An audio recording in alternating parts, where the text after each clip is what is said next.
Hello everybody. Go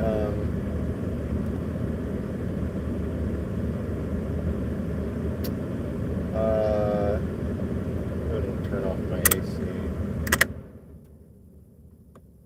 Hopefully it's not insanely loud because I might have to turn it on again at some point. Um, and this camera location is not the greatest. I'll go ahead and lean back a little bit, see if that makes things a bit better. You guys are just chilling in the work vehicle with me right now. So hopefully, on this beautiful Thursday, everybody is doing well. Um, so, what you reading for? Episode 14. Um, this is a series of live streams that I do where I talk about books that I've read. This particular episode, we're going to be talking about 100 Years of Solitude by Gabriel García Márquez. Um, I'm going to be probably pronouncing a lot of things incorrectly this episode because I do not speak very good Spanish, or I don't speak Spanish very well. I don't even really speak English very well, if I'm being 100% honest. But we're going to try our best here. Um, this is another book club book. I read this back in like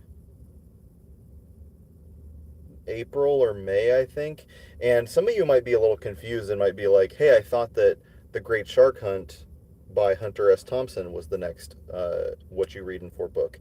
And that is the case. However, I kind of completely forgot that I read this book somehow, which, is funny because it's kind of an unforgettable book. It's a very special book and a very good book, in my opinion. How it exactly escaped my memory to the point where I didn't even, I like completely forgot that I was supposed to do an episode on it. Um, I'm not really sure how that happened, but here we are. So sorry you guys didn't really get any time to prepare for it or to read it. Hopefully you have read it before, or if you haven't, go read it and then come back and you can watch the live stream. Um, or you can watch it after it's live, obviously, because it would take much longer than however long this live stream is to read this book. Um, so it's a Nobel Prize winner, which I didn't know. It actually says it on the cover. I didn't realize that kind of while reading it. And although certainly nowadays, winning the Nobel Peace Prize means less than it maybe used to. It's no shocker to me that this book has won awards. Um, I have heard it described as kind of like the quintessential magical realism book. Um, that anyone interested in that genre has to read 100 Years of Solitude. And it's my kind of, I think at least, my first exposure to this kind of writing, which is sort of South American, um, magical realism, where there's sort of a lot of strangely mystical things that happen that aren't like totally explained, and they're kind of treated like totally normal everyday things to happen, or at least if they are abnormal, the book doesn't really make a huge deal out of it in a literary sense. Maybe the characters are, uh, maybe the characters react to it, but the book kind of doesn't, if that makes sense. The writing style is very dry and matter of fact when it comes to the elements of magic in the book. Um, this was a very good book. I really, really liked it. Um, it has, I think, confused a lot of people. It has the tendency to do that, I think, largely because of the fact that um, a lot of the characters are named the same things. They're named things like, just for instance, here we have Jose Arcadio Buendia, we have Colonel Aureliano Buendia, we have Jose Arcadio, we have Aureliano Jose, and then we have 17 Aurelianos. We have Arcadio. We have Aureliano Segundo, Jose Arcadio Segundo. Um, and these are all characters that are of the same lineage. Actually, the book comes with a somewhat, semi-helpful, but also kind of not helpful at all, family tree that shows you the kind of branching paths of, um, the characters sort of, their lineage, I guess. Um, Funnily enough, I think at least for me, the family tree more or less is kind of like, it's kind of meant, I think it's sort of meant as a joke. Like, I think the author actually kind of meant it as a joke because of how difficult it is to keep track of these different characters and their various names. Um, you know, I think it's intentionally placed there to kind of highlight how ridiculous it is. Or maybe not ridiculous. I believe, if I'm not mistaken, this book takes place in like 1830s Colombia or something like that. I'm like pretty sure it takes place in Colombia. Although I would be hard pressed to know what year it was about. The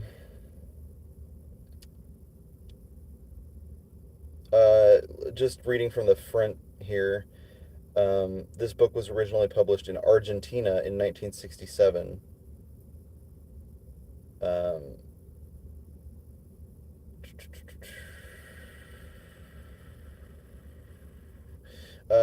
yeah,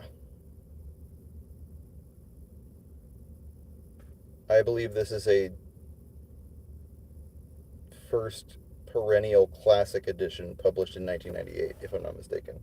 So this is a relatively old paperback, around 30 years old or so. I got it at a used bookstore again. That's that's where I get a lot of my books nowadays. Too expensive to buy brand new books, that's for sure. Um, so the book essentially is a story of a a man, and honestly, I'm gonna keep it G with you guys. I'm gonna probably stay away from trying to name these characters or remember their names because like it's been a while since I've read it, and also the names start to become less important as the book goes on, in my opinion. Um, a guy and his wife come to a land and they settle that land along with some other people. And they come to, if I can remember the actual name, the town is called Macondo. Macondo. Macondo? I don't know. Macondo. Um, and so they come to know this town as Macondo. And we kind of see over the course of several generations how this town changes, how the politics of the landscape change, how this family changes. And again, it's all kind of tinged with this flavor of like magical realism. It's tinged with this flavor of, early on in the book, they're called gypsies in the book. It's probably not the word that I would like to use, but it's the word we're going to use because that's what the book calls them. Um, these gypsies come to town and they bring with them all kinds of like mystical and magical artifacts and kind of like wow the local populace with all of them. It's one of the memorable things in this book is that this is the first time that the one of the main characters sees ice and like visually gets to see a block of ice, and it's like mind blowing to him. Um, and they have like this magic carpet. They have this alchemy set that they give to the kind of patriarch of the Buendia family. and this alchemy set is kind of handed down for a generation or two, um, and so everything is kind of the magical nature of this novel is kind of, it feels to me like it's all kind of set forward by this event, by these gypsies visiting town. And oh gosh, hang on a second.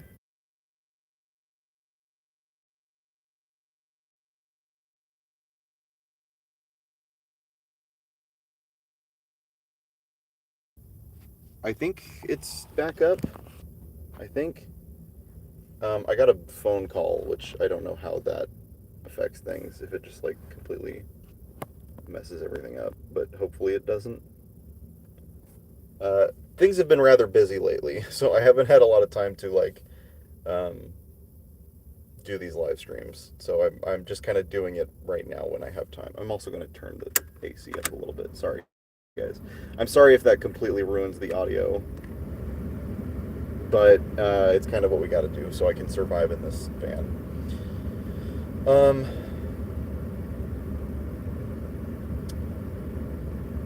Let me try to recollect my thoughts here, and try to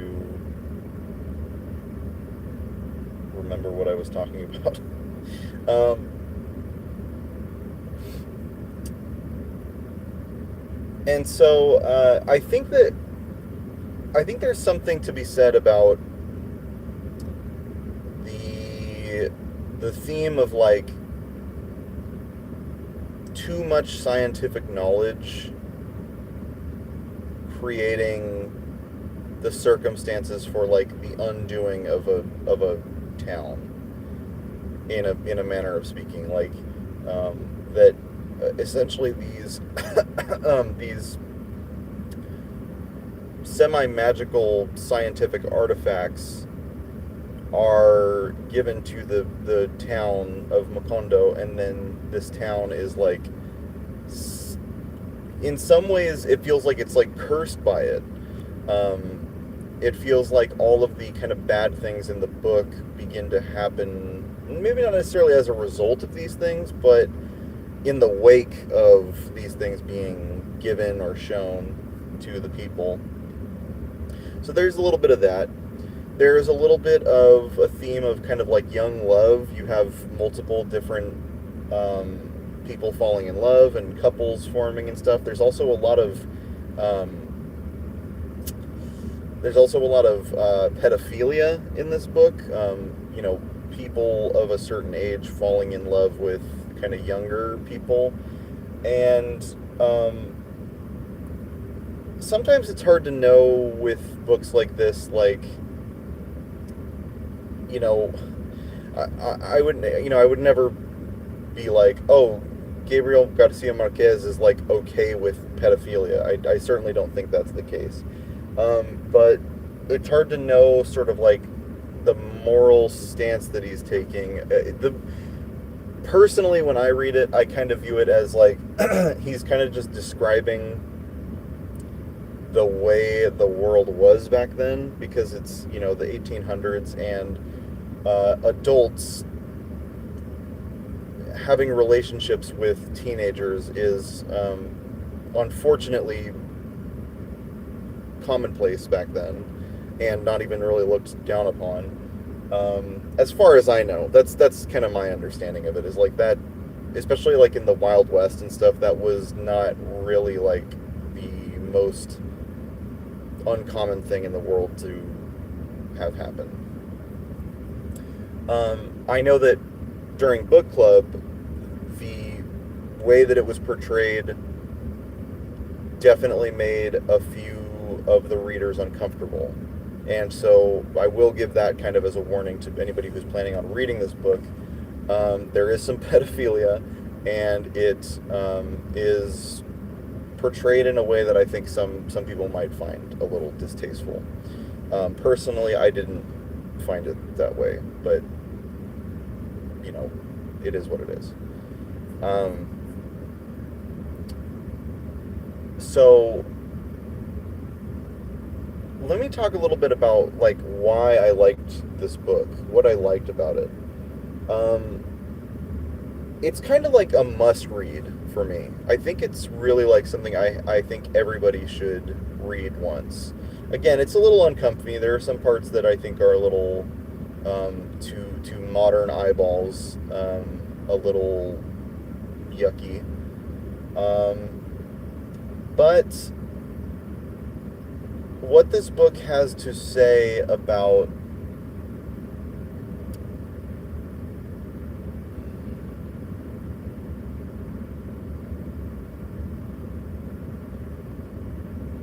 I mean, the book kind of it's hard to describe really, and that maybe that's why I tend to gravitate towards books that I think are a little bit harder to grasp than surface level stuff. I think I've mentioned that a few times on this show, that I tend to like books more when they give you thoughts to chew on than books that clearly explain everything to you and kind of just make everything simple. Um, the book is kind of a weirdly psychedelic look at a revolution in a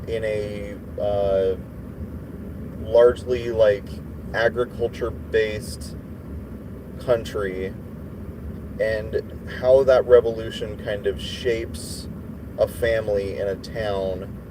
But it's also about a lot of things. It's about the relationship between, men and women. It's about the relationship between generations, like older people and younger people. It's about the relationships between uh, you know people and the governed and their governors.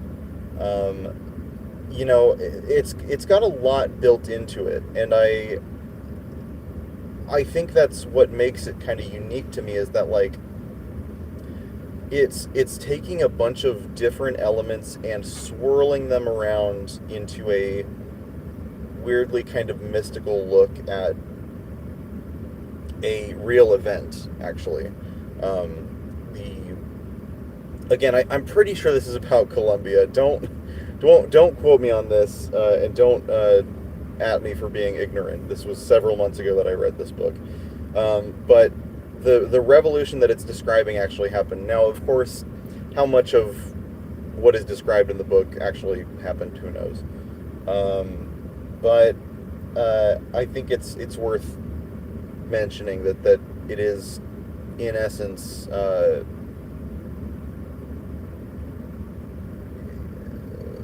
Márquez is talking about events that actually happened, or at least an overarching event that happened in history.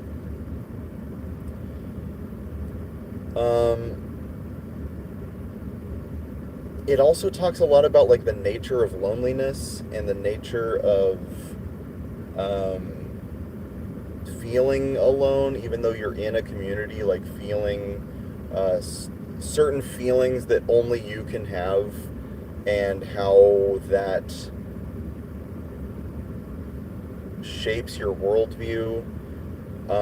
It's a really interesting book, man, and again, this is why I think it's a must read, because it's not. While I don't think that it would be a book everyone likes, I think it's something everybody should read. It kind of is like a weirdly, it's a weird kind of litmus test for like what you can pull out of it and what kind of messages you get from this book. And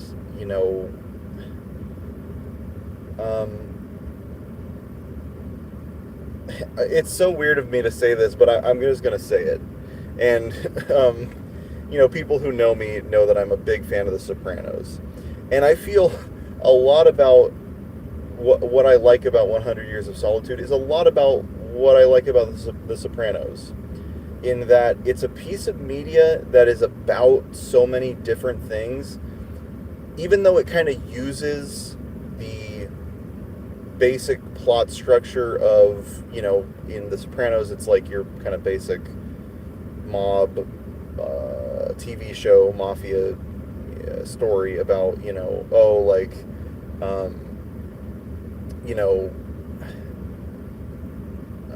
you have one family that is like a crime family and one family that is like your, real family or whatever.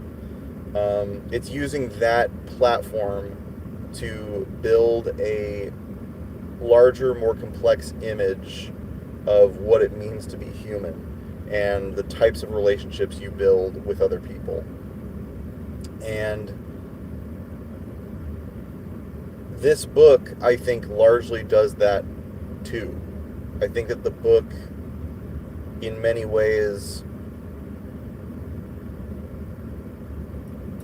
gives you a few different perspectives on a lot of different relationships and relationship types.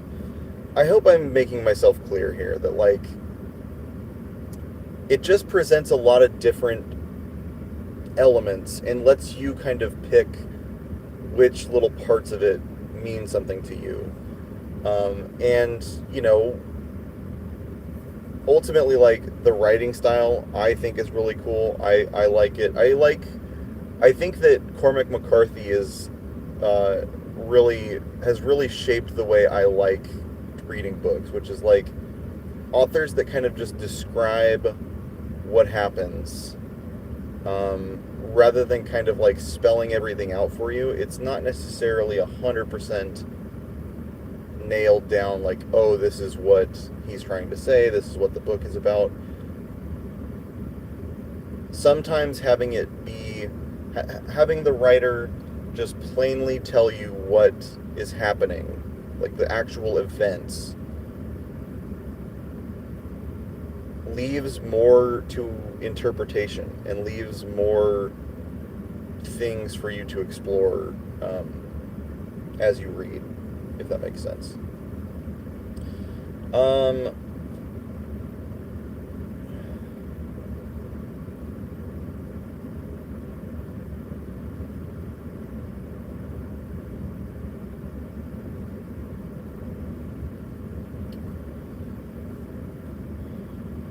I'm trying to think if there's anything else I want to say here, because I can't recommend this book enough.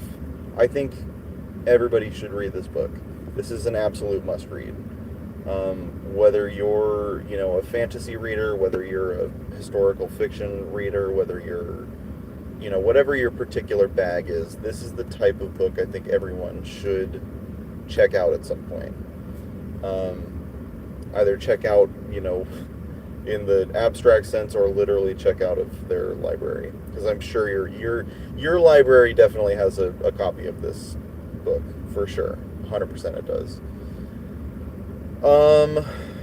Yeah, I think that might be just about it.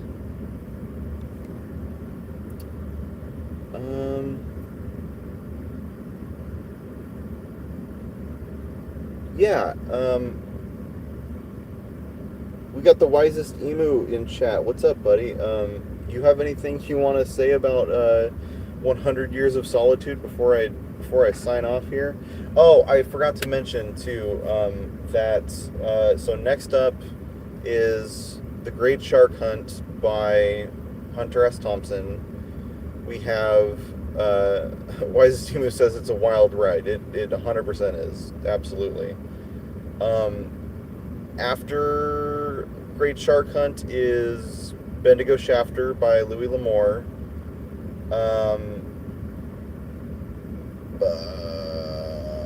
I think after that is Anarcho-Syndicalism by Rudolf Ronker, but I would have to double check. But certainly, next book is going to be Great Shark Hunt by Hunter S. Thompson. We'll talk about that probably sometime before this weekend is over. I think I'm probably going to do a live stream on that. Yeah, check the book out.